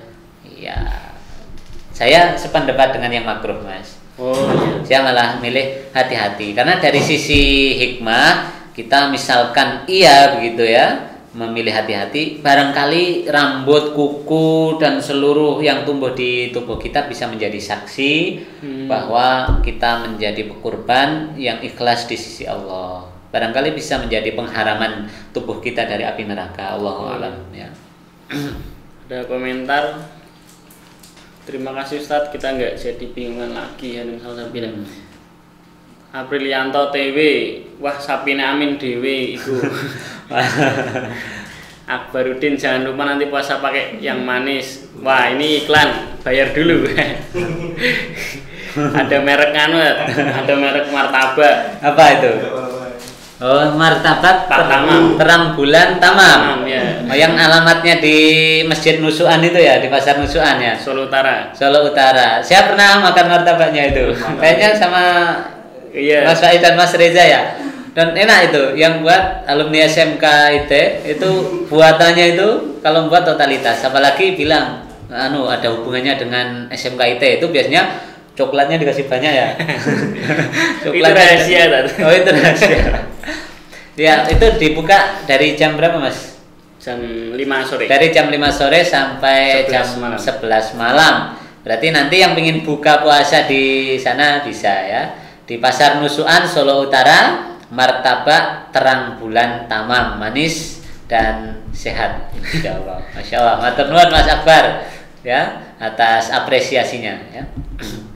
Oke. Kemudian kita tadi sudah berbicara banyak tentang maksudnya pengertian hukum dan juga kriteria hewan, penyembelihan dan lain-lain. Sekarang ini yang banyak maksudnya sering menjadi kontroversi dan pertanyaan tentang kepanitiaan. Sebenarnya sejarah kepanitiaan, kemudian kedudukan panitia apa bisa dikiaskan dengan amil zakat dan honor upah dan lain-lainnya. Ya. Panitia kurban itu sama sekali tidak dikenal di masa Rasulullah dan para sahabat ya. Artinya kalau boleh disebut bid'ah, ini bid'ah hasanah ini ya. Enggak ada Rasulullah bentuk panitia, ketua panitianya Abu Bakar, ya sekretarisnya Umar. Nanti tukang jagalnya Sa'ad bin Abi Waqqas misalnya. Enggak pernah dibuat kayak gitu. Ini murni kreativitas dan keperluan mendesak kita di zaman modern, di mana banyak orang tidak mampu nyembelih, di mana banyak orang yang model pekerjaannya tidak memungkinkan untuk mendistribusikan hewan, maka dilakukanlah pembentukan panitia. Ya, maka kalau ditanya dari masa Rasulullah, secara resmi kepanitiaan dibentuk nggak ada, sejarah mencatat itu nggak ada. Memang sekali Rasulullah terrekam pernah menyuruh Ali untuk menguruskan hewan kurbannya, tapi ya Ali saja begitu. Kemudian Ali minta tolong tim orang-orang tukang jagal dan seterusnya, itu ada ya. Nah, kalau yang terjadi hari ini itu jangan sampai terjadi dengan pemahaman yang salah, yang mana menyamakan panitia kurban dengan amil zakat, itu salah besar ya. Amil zakat itu punya keistimewaan yang oleh Allah disebut boleh ikut menerima atau mendapatkan porsi dari harta yang dikumpulkan ya, di mana khudh min amwalihim shadaqatan, bahwa maaf ya, innamas shadaqatu lil fuqara, dan seterusnya nanti Allah menyebut wal amilina 'alaiha. Orang-orang amil yang mengoperasikan atau melakukan penghimpunan dan penyebaran terhadap zakat itu, maka dia punya hak atasnya maksimal 1/8. Kalau itu jelas. Sedangkan kurban tidak ada. Bahkan secara tegas Rasulullah melarang mengupah tukang jagal, tukang panitia ini dengan daging kurban. Ya, maka Ali dipeseni jangan diujrohkan, diupahkan itu daging kurban atau bagian dari hewan kurban itu kepada orang yang ikut mengurusi, panitia, tukang jagal, itu tidak boleh diupah dengan hewan kurban. Tapi dengan cara apa? Ya dibayar dengan uang operasional, dengan urunannya para pekurban, dengan kas masjid yang dari sedekah misalnya. Silahkan pinter-pintere panitia, tapi jangan diambilkan dari daging diberi lebih karena dia ikut ngurusi misalnya. Itu dilarang dan itu haram, dosa ya, tidak boleh dilakukan. Nah, kalau pekurbannya yang berkurban sah-sah saja, tapi itu salahnya ada di panitia. Kalau melakukan itu mengupah para tukang dengan daging atau bagian dari kurban. Kalau yang kita misalnya sering kita lakukan di SMK itu kita kan menghimpun nih dari sohibul kurban dari luar-luar, kemudian kita mengurusi ngambil, kemudian kita manggil tukang jagal. Apakah kita termasuk panitia yang nggak berhak atas dagingnya tuh? Ya, kita berhak sebagai orang umum, bukan berhak sebagai panitia. Bahwa daging kurban itu kan oleh Rasulullah dikatakan makanlah, hadiahkanlah, sedekahkanlah. 3 ya, makan, hadiah, sedekah. Nah, secara spesifik Rasulullah kemudian menjelaskan para penerimanya. Makanlah untuk dirimu dan keluargamu, hadiahkanlah untuk kerabat dan teman dekat serta tetanggamu, serta sedekahkanlah untuk para fakir miskin, baik yang meminta-minta maupun yang tidak meminta-minta. Nah, berarti misalkan kita mendapat ya, kita sebagai orang umum saja yang menerima sebagai hadiah buat kita mendapat bagian begitu, itu tidak masalah. Tapi jangan kayak mergo sing sibuk oleh ngirisi kerjane tenanan kasih lebih gitu pakai daging kurban itu namanya buat upah kan, tapi dengan cara lembut tak terduga begitu, dan ini bahaya. Wah, kayak ibu-ibu yang sana itu kalau masak dari pagi sampai sore itu kasih 2, jangan kasih 1, itu namanya buat upah. Nah, itu tidak boleh. Yang dilarang yang semacam itu, misal memberi lebih karena kerjanya. Semacam itu.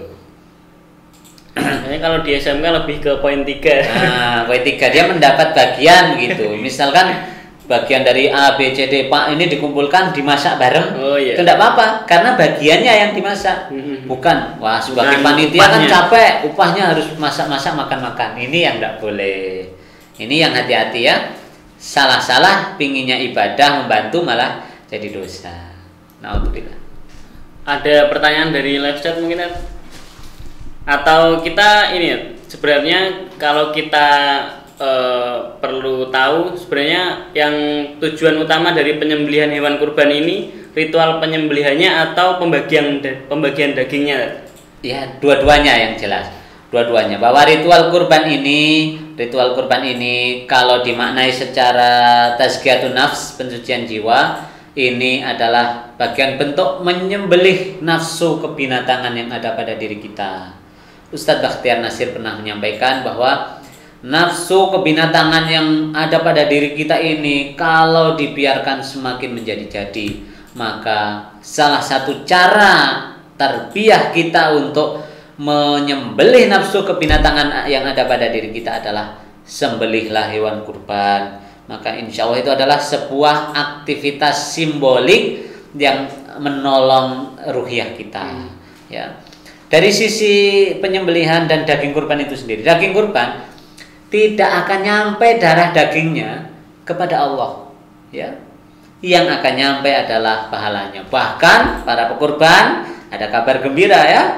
Sebelum darah itu menetes ke bumi, pahalanya sudah sampai mengalir kepada para pekurban itu dengan pengampunan dosa. Masya Allah. Jadi kita yang belum berkurban, niatkanlah untuk berkurban.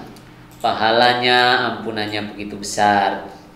Nah, dampak dari daging itu sendiri adalah tadi yang saya sampaikan, Syekh Wahbah Az-Zuhaili juga menangkap itu di dalam Al-Fiqhul Islami wa Adillatuh, mengatakan bahwa salah satunya itu adalah bentuk nilai sosial Islam yang akan punya dampak kebaikan pada masyarakat, sekaligus perbaikan gizi bagi ya, siapapun yang memakannya, dan itu ritual tahunan. Masya Allah. Kemudian ada pertanyaan dari live chat atas nama akun Budi Utomo, Ustadz Budi Utomo, salah satu guru pengampu mata pelajaran kejuruan di SMK, juga wali kelas 10A. Yang dosa panitia, Tat. Pertanyaan itu, Tat. Kalau di sekitar saya biasanya yang bantu membersihkan jeruan sebagian dikasih daging kurban. Kalau panitia belum paham seperti itu, yang nanggung dosa siapa, Tat? Ya, Tat Budi. Karena Tat Budi sudah tahu, harus bisa memahamkan, memberitahu apa panitia yang ada ya. Karena memang Tat, masyarakat perlu dicerdaskan ya. Ini bagian dari edukasi ke mereka bahwa ini ibadah yang punya aturan main, maka tidak boleh kita membuat kesepakatan sendiri misalnya. Wah, karena dia ketua panitia kayak jatah 5 bungkus begitu. Ya, karena dia sekretaris dikurangi hiji jadi 4. Karena panitia yang biasa dapatnya 2 gitu. Bendahara jadi dapat 4 juga karena setingkat sekretaris. Ini tidak bisa begitu. Ini sama dengan mengupah namanya ya. Cuma dengan bahasa modern saja mungkin ya. Itu curangnya bahasa saja. Maka hati-hati dan tidak boleh. Tapi kalau sekedar mendapatkan bagiannya, kalau mendapat sebagaimana orang umum dapat, itu boleh. Termasuk misalnya dikasih kupon rata gitu, termasuk rata, panitia. Ya, baik panitia maupun masyarakat semua dibagi rata dapat, itu boleh. Karena kurban itu nggak cuma untuk orang miskin, untuk orang mampu pun boleh. Bahkan non muslim pun boleh, asalkan dia bukan kafir harbi, kafir yang memusuhi menyerang umat Islam. Maka itu baru tidak boleh. Nah, mayoritas ulama termasuk Imam An-Nawawi Asy-Syafi'i itu mengatakan orang non-muslim boleh menerima daging kurban asalkan kurban sunnah. Kalau kurbannya kurban wajib tidak boleh. Yang tadi Mas Faiz sampaikan, yang nadar. Kurban wajib tuh misalnya nadar. Nah, itu tidak boleh. Atau kurban titipan orang tua. Orang tua mau meninggal mau kurban gitu. Nah, itu menurut para ulama tidak boleh karena orangnya sudah tidak ada gitu. Maka dibagi-bagi saja. Demikian ya. Kemudian ini Nat, yang ini juga sering muncul polemik ini di masyarakat tentang mengharamkan bagian tubuh hewan kurban atau mungkin terlarangnya menjual kulit kurban ini apakah mutlak, Nat? Ya. Menjual bagian apapun dari daging kurban itu haram mutlak. Tapi bisa menjadi tidak haram kalau disiasati. Aslinya begini, panitia kemudian menjual kulit hewan kurban, itu tidak boleh ya. Karena apa, daging kurban itu dari bagian manapun itu harus dibagikan. Bagiannya ya tadi ya, pekurban boleh mengambil maksimal 1/3, maksimal ya. Kalau mau kurang dari itu boleh. Apalagi sudah nitip di panitia, jaluknya tetap 1/3 ya. Kasihan panitia lah ya. Ya, kemudian tetangga sekitar dan kerabat yang ada di sekitar penyembelihan dikasih, boleh. Baik dia kaya maupun miskin nggak peduli. Nah, kemudian fakir miskin yang meminta-minta, yang datang minta maupun yang tidak minta-minta itu dikasih. Ya, maka panitia memang punya pahala besar jika mau mendata dengan baik orang-orang miskin. Ya, maka panitia itu bukan pekerjaan main-main, itu ibadah ya. Ustadz Budi punya tanggung jawab mencerdaskan masyarakat Jungkare ya, Jungkare Odor. Jungkare dan sekitarnya. Nah, makanya kulit, kepala, daging semuanya tidak boleh oleh panitia dijual. Ya, harus dibagi. Tapi kalau dipotong-potong itu nanti kan malah nganggur. Iya. Sapi satu kulitnya diambil, berikan saja ke orang miskin misal. Ya. Nanti orang miskin itu ditawari saja. Bu, tahu tempat jualnya tidak? Enggak, Pak. Saya jualkan, mau, nanti uangnya buat ibu. Nah, kalau seperti itu boleh. Tapi dia kan barang sudah milik ibu itu. Oh iya. Milik ibu si miskin tadi. Si ibu itu. Nah, orang miskin sudah dapat. Nah, kemudian ibu itu bingung mau ngapain tuh dengan kulit sapi. Nah, panitia berbuat baik lagi, yaitu menjualkan milik ibu itu, bukan menjualkan daging kurban, tapi menjualkan jatah kurbannya si ibu. Yang semacam itu boleh. Itu yang saya sebut aslinya haram mutlak, tapi bisa disiasati. Nah, termasuk daging kurban itu kalau sudah menjadi bagian kita masing-masing, mau kita jual ya tidak apa-apa. Misalkan Mas Faiz bakul bakso, ya, dapat jatah kurban dari musola A 1 kilo, dari masjid B 2 kilo, total 3 kilo. Mas Faiz bingung, wah saya buat bakso aja, saya jual gitu. Ya itu urusan Mas Faiz. Jadi boleh-boleh saja. Tapi kok panitia ngedol daging langsung, nah itu tidak boleh. Ya, kemudian uangnya dibagi-bagi, itu tidak boleh. Ngapain kalau uangnya bagi, kambingnya aja dijadikan uang. Dari awal 3 juta tadi bagi-bagi. Ya. Demikian ya Mas Faiz ya. Sudah ada pertanyaan masuk? Oh, belum. Ya. Sudah berapa jam ini kita? Ini sudah 10.52, 8 menit lagi. Kurang 8 menit ya. Mungkin cukup ya kalau sudah ini ya. Closing. Mas Faiz saja yang meng-closing ya. Jadi pemirsa sekalian, prinsipnya ibadah kurban yang ada di bulan Dzulhijjah ini adalah ibadah agung, ibadah besar. Kita cita-citakan untuk melaksanakannya ya. Cepat, lambat, menabung pelan-pelan ataupun langsung beli, itu cara kita masing-masing. Tetapi ini adalah kemuliaan bagi seorang muslim, dan hanya seorang muslim yang bisa mengerjakannya. Orang kafir mau seikhlas apapun, sekaya apapun, tidak akan mendapat anugerah pahala dari berkurban. Misalkan Pak Ahok nyumbang sapi 5 ekor untuk masjid di Sunda Kelapa, Jakarta dengan niat kurban, maka pahalanya tidak ada sama sekali buat Pak Ahok. Tapi boleh diterima. Kalau mau diterima oleh panitia masjid, terima sebagai sedekah itu.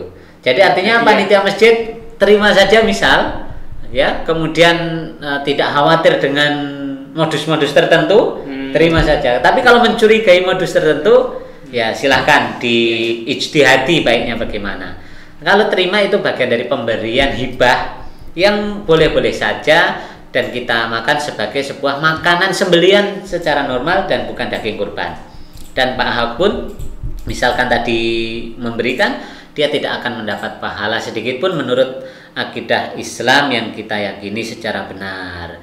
Maka pemirsa sekalian, karena ini murni hanya di umat Islam dan ini adalah syiar, maka besarkanlah syiar itu dan muliakanlah syiar itu. Selamat Hari Raya Idul Adha. Jangan lupa banyak bertakbir, bertahlil, bertasbih dan beristighfar, karena kita sedang berada di bulan haram, bulan Dzulhijjah, yang mana pahala ampunan dilipat gandakan. Semoga Allah menjadikan kita semua orang yang bertakwa dan mampu memperbaiki diri. Amin. Ya rabbal alamin.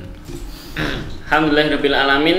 Teman-teman, rekan-rekan yang sudah bergabung melalui akun YouTube masing-masing, sebenarnya nggak kerasa kita sudah mulai dari 9.30 yang lalu sampai sekarang menunjukkan pukul 10.55. Nah, artinya sudah 1,5 jam kita berbicara mengenai seputaran ibadah kurban dengan tema menggali dan memaknai Hari Raya Kurban bagi umat muslim bersama narasumber kita Ustadz Nurholis. Nah, itulah tadi yang pemaparan beliau seputar tema ibadah kurban kali ini. Semoga apa yang kita dapatkan di pagi hari ini bisa kita aplikasikan kepada masyarakat sekitar kita, dan paling utama adalah diri kita sendiri, kemudian keluarga kita, baru masyarakat sekitar kita. Nah, harapannya nanti setelah ini bisa untuk bergabung bersama masyarakat, barangkali masjid atau musola di sekitar teman-teman mengadakan penyembelihan hewan kurban, karena musim sekarang juga ini jadi musimnya sedang tidak mendukung. Bahkan masjid-masjid yang di pinggir jalan, kemarin saya di Nur Jamil itu, khusus Nur Jamil karena banyak orang yang safar mampir di situ, tidak menyediakan sholat id juga penyembelihannya, dialihkan ke masjid-masjid kampung. Iya, berarti di masa pandemi ini mempunyai dampak ya, termasuk di kurbannya. Bahkan Yayasan Solo Peduli juga membuka peluang kurban nanti dalam bentuk dagingnya sudah menjadi abon, jadi distribusinya agar juga nggak berkontak langsung dengan masyarakat karena musim ini ya. Musim pandemi ya, Masya Allah. Semoga Allah segera angkat wabah dari tengah-tengah kita. Amin amin ya rabbal alamin. Oke, mungkin itu teman-teman sekalian, kami mengingatkan kembali untuk kompetisi tingkat pesantren pelajar Insan Muda Cendekia dan juga SMK IT Smart Informatika, yaitu lomba fotografi dan videografi dengan tema aktivitas Hari Raya Kurban bersama keluarga di rumah, yang telah saya sebutkan syarat dan ketentuannya tadi, dan karya diupload pada Instagram masing-masing dengan tag akun yang pertama @smkit_smartinformatika, yang kedua @insanmudacendekia, yang ketiga @smartcendekia kita. Nah, syarat ketentuannya seperti lomba-lomba yang lain, tidak boleh mengandung sara, pornografi dan lainnya. Kemudian batas pengumpulan maksimal atau upload karya Senin 3 Agustus 2020 tepatnya jam 21.00 waktu Indonesia bagian Barat. Nah, barangkali santri dan santriwati berkenan untuk mengikuti kompetisi tersebut, insya Allah akan berhadiah kuota, dan kuota yang kita tidak sebutkan nominalnya. Dan untuk lomba fotografi dan videografi kita tidak membatasi batas pengumpulan karya. Nantinya akan diambil juara favorit 1 ikhwan, favorit 2 ikhwan, favorit 1 akhwat, dan favorit 2 akhwat, baik masing-masing di fotografi dan videografi. Kemudian saya juga mengingatkan bahwa kita Yayasan Smart Cendekia membuka peluang yang sangat besar, peluang kebaikan bagi Anda semua yang ingin berdonasi, baik dalam bentuk uang maupun barang. Kami membuka donasi yang sebesar-besarnya, dan kami membuka peluang donasi sementara ini, donasi sedekah sepeda untuk santri SMKIT Smart Informatika Surakarta. Dengan hanya uang 100.000 Anda sudah ikut berpartisipasi dalam meringankan langkah mereka menjemput mimpi, dan sepeda ini digunakan untuk operasional sehari-hari santri kami di SMK IT Smart Informatika maupun di asrama pesantren pelajar Insan Muda Cendekia. Bagi Anda yang berkenan bisa langsung menghubungi di hotline kami, atau mungkin langsung saja bisa donasi di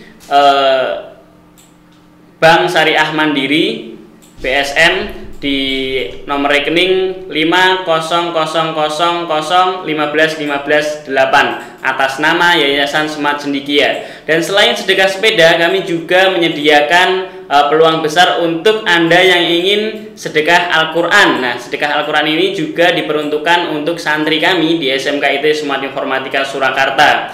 Dengan biaya 50.000 saja per mushaf, Anda sudah ikut berpartisipasi mencetak generasi Qurani. Dan seperti nomor rekening sebelumnya, kami menyediakan rekening BSM 50000151518 atas nama Yayasan Smart Cendekia.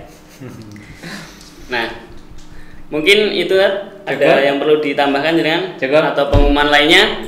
Barangkali sementara itu, dan pengumuman lainnya jika ingin disampaikan nanti akan kita sampaikan di lain kesempatan dan di lain waktu.